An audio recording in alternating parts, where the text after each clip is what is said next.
সকলের প্রিয় নেতা, বুড়িচং উপজেলার মাটিও মানুষের নেতা, কুমিল্লার নেতা, বাংলাদেশের নেতা, বাংলাদেশ ইসলামী ছাত্র শিবিরের সাবেক কেন্দ্রীয় সভাপতি ডাক্তার মোবারক হোসেন।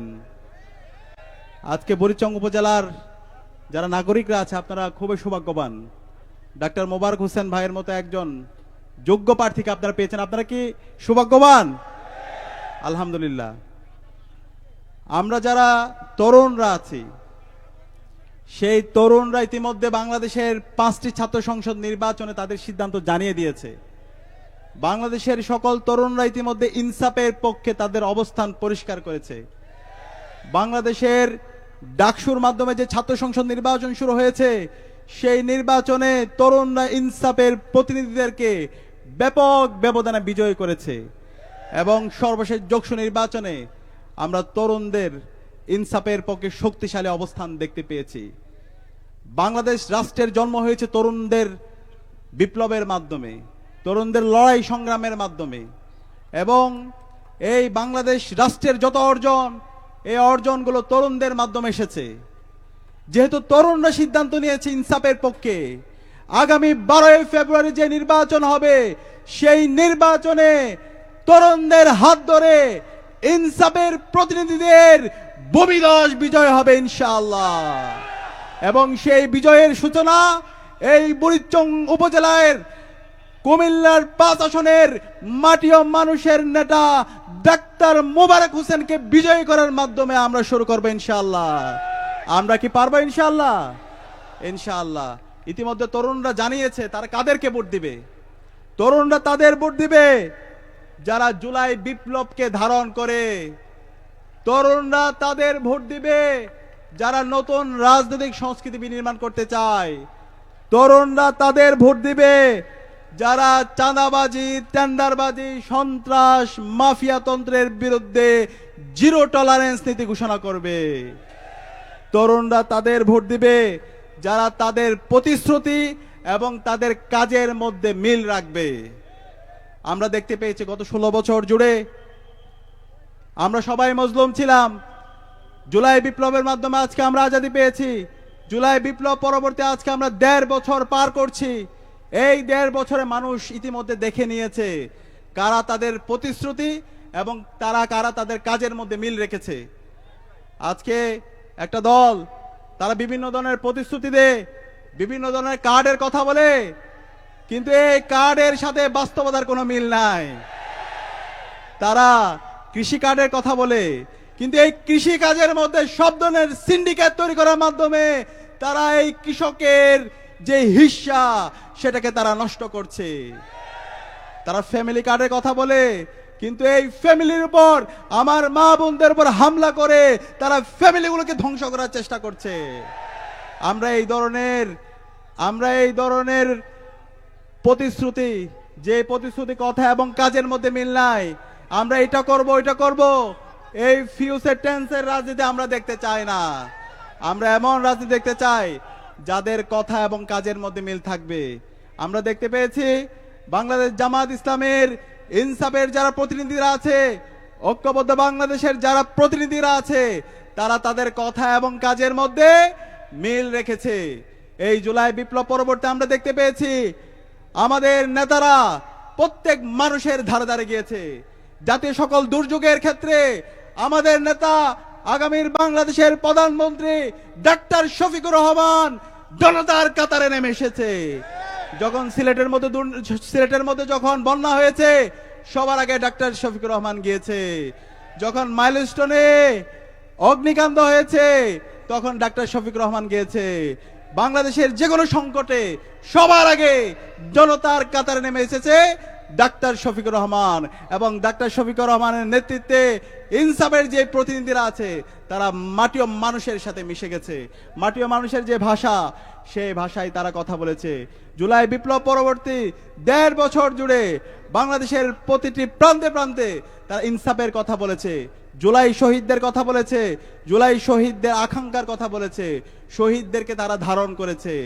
আমরা দেখতে পাই আরেকটি দলের নেতা 1.5 বছর পরে তারা আসছে, আসার পরে এখন বিভিন্ন ধরনের তারা প্রতিশ্রুতি দিচ্ছে, কিন্তু এই প্রতিশ্রুতিগুলো হচ্ছে ভুয়া।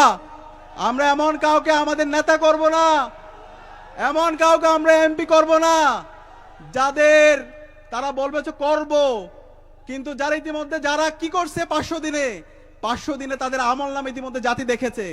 500 দিনে তারা করেছে সারা দেশ ব্যাপী চাঁদাবাজি, 500 দিন ব্যাপী তারা করেছে কি টেন্ডারবাজি, সন্ত্রাস, ধর্ষণ এবং নিজেদের অন্তর্কুণ্ডলে ডাবল সেঞ্চুরি, 200-এর অধিক মানুষকে তারা হত্যা করেছে। সুতরাং এদের কথা কি আপনারা বিশ্বাস করবেন? এরকম কথা আমরা বিশ্বাস করি না। আমরা এমন কথা বিশ্বাস করব যারা তাদের কথা এবং কাজের মধ্যে যারা মিল রেখেছে। 54 বছর জুড়ে যারা জনতার কাতারে ছিল, যারা এই দেশ থেকে পালিয়ে যায়নি, এই দেশে ছিল আল্লামা দেলোয়ার হোসেন সাঈদী থেকে শুরু করে শহীদ নেতৃবৃন্দ জনতার কাতারে ছিল, জনতার পাশে ছিল। এই ফ্যাসিস্টরা তাদেরকে আল্লামা দেলোয়ার হোসেন সাঈদী থেকে শুরু করে আমাদের জাতীয় নেতৃবৃন্দকে বিচারিক হত্যাকাণ্ডের মাধ্যমে তারা হত্যা করেছে। সুতরাং এই আসন্ন নির্বাচনে এই হত্যার বদলা ব্যালট বিপ্লবের মাধ্যমে নিতে হবে। আমরা কি পারবো? ইনশাআল্লাহ, ইনশাআল্লাহ। সে কারণে আমাদের নেতা, মানবিক নেতা ডাক্তার মোবারক হোসেন ভাইকে আসন্ন নির্বাচনে ব্যাপক ব্যবধানে বিজয় করতে হবে। আমরা কি পারবো? ইনশাআল্লাহ। কারা কারা পারবেন একটু হাত তুলেন। ইনশাআল্লাহ। আমরা একসাথে বলছি, তারুণ্যের প্রথম ভোট দাঁড়িপাল্লার পক্ষে হোক, তারুণ্যের প্রথম ভোট ইনসাফের পক্ষে হোক, 11 দলীয় জোটের পক্ষে হোক, শাপলাকলির পক্ষে হোক। ইনশাআল্লাহ ইতিমধ্যে বাংলাদেশের তরুণরা এবং সর্বস্তরের মানুষরা মুখিয়ে আছে তারা ইনসাফের প্রতিনিধিদেরকে বাছাই করার জন্য। ইনশাআল্লাহ আগামীর যে বিপ্লব হবে সেই বিপ্লব হবে ইনসাফের বিপ্লব ইনশাআল্লাহ। একই সাথে আমরা বলতে চাই, এই জুলাই বিপ্লবে আমাদের 2000 ভাই বোন জীবন দিয়েছে একটি নতুন বাংলাদেশ বিনির্মাণ করার জন্য। এই নতুন বাংলাদেশ বিনির্মাণের পথে আজকে বিভিন্ন ধরনের ফেসিবাদী চক্র তারা আবার ষড়যন্ত্র এবং চক্রান্ত করছে। এই নির্বাচন যেন অবাধ সুষ্ঠু না হয় সেই জন্য বিভিন্ন ধরনের আমরা অপপ্রয়াস দেখতে পাচ্ছি। আমরা নির্বাচন কমিশনকে বলতে চাই, নির্বাচন কমিশনের দায়িত্ব হচ্ছে সকল রাজনৈতিক দলের জন্য, সকল প্রার্থীর জন্য লেভেল প্লেইং ফিল্ড তৈরি করা। আইন শৃঙ্খলা বাহিনীর দায়িত্ব হচ্ছে সকল প্রার্থীর জন্য লেভেল প্লেইং ফিল্ড তৈরি করা। কিন্তু আমরা দেখতে পেয়েছি শেরপুরে বিএনপি সন্ত্রাসীদের হাতে শহীদ হয়েছে আমাদের রেজাউল করিম ভাই। এখন পর্যন্ত আইন শৃঙ্খলা বাহিনী, নির্বাচন কমিশনার এরা এই বিএনপির সন্ত্রাসীদেরকে তারা অ্যারেস্ট করতে ব্যর্থ হয়েছে। সুতরাং আমরা বলতে চাই, এই নির্বাচন কমিশন, আপনার তো আমরা অনেক ধরনের বিধি দেখতে পাই, কিন্তু আপনারা যখন একটা রাজনৈতিক দলের পক্ষে অবস্থান নেন তখন আমরা বলতে চাই, এভাবে যদি আপনারা ফেসিবাদী কাঠামোর মতো করে আবার একটা দলকে সুবিধা দিতে চান, তাহলে বাংলাদেশে ফেসিবাদী আমলে নির্বাচন কমিশনারদের যে পরিণতি হয়েছিল তার চাইতে খারাপ পরিণতি আপনাদের হবে। আমি কুমিল্লার আইন শৃঙ্খলা বাহিনীকে বলতে চাই, পুলিশ থেকে শুরু করে এখানে যারা আছে, আপনাদের আচরণ যেন সংযত হয়। আপনারা যদি একটা দলকে বিশেষ সুবিধা দিতে চান, আপনারা আচরণের মধ্যে যদি রাজনৈতিক দলের মতো আচরণ করেন, তাহলে যে হোক তাকে ছাড় দেওয়া হবে না। আপনাদের কাজ হচ্ছে একটি সুস্থ নির্বাচনের ব্যবস্থা করা, ফ্রি ফেয়ার ক্রেডিবল নির্বাচনের ব্যবস্থা করা।